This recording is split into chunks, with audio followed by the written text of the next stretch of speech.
अनूप जी, पहले तो जैसे आप संविधान की बात कर रहे थे उसमें मैं एक चीज़ बताना चाहूँगा कि संविधान खुद में जो आर्टिकल 15 है वो बहुत क्लियरली बोलता है कि कभी भी आप लिंग के और भी वो है, आप किसी भी उसमें आप डिस्क्रिमिनेशन नहीं कर सकते।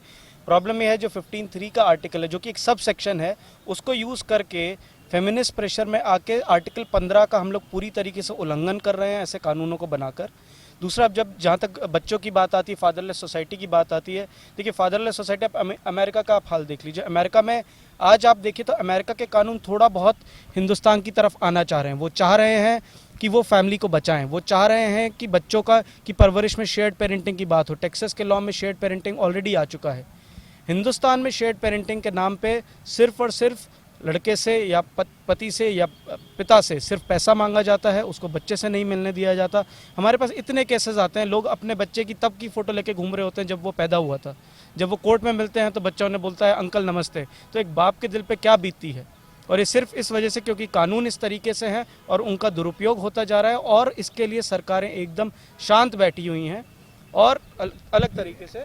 ये किसने कह दिया कि पुरुष जो हैं उनमें भावना नहीं होती, वो रोते नहीं, वो दर्द में चीखते नहीं, वो बच्चों से मिलना नहीं चाहते।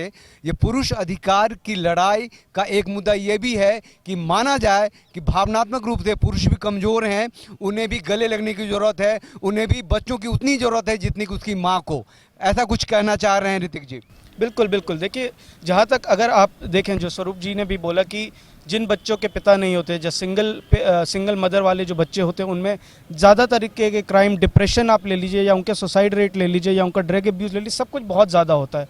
इनफैक्ट अगर आप आंकड़े उठा के देखें तो एक women and child development ministry की रिपोर्ट थी 2007 की, जिसमें ये लिखा था कि अगर 100 बच्चों का सेक्सुअल अब्यूज़ होता है हिंदुस्तान में तो उनमें से 53 लड़के हैं। और women and child development ministry ऐसी मिनिस्ट्री होते भी उन चाइल्ड के बारे में कुछ नहीं सोचती। और जहाँ तक कस्टडी की बात आती है, जैसा कि मैं आपको बता रहा था, पिता को बच्चे से ना मिलने दिया जाए, एक दादा दादी को उसके पोते से ना मिलने दिया जाए, उस बच्चे को एक बेट की तरह इस्तेमाल करती हैं लड़कियाँ, एक बेट की तरह कि इस बेट से अगर तुम्हें मिलना है तो इतना पैसा निकालो। क्या ये कानून में अलाउड है? लेकिन कानून का इस्तेमाल इसी तरीके से हो रहा है। जहाँ तक आप इमोशंस की बात कर रहे थे, सुसाइड की बात करी स्वरूप जी ने। सुसाइड ज़्यादा क्यों है? क्योंकि इंसान में, पुरुषों में इमोशनल क्वोशंट ज़्यादा होता है, ये एक साइंटिफिक फैक्ट है।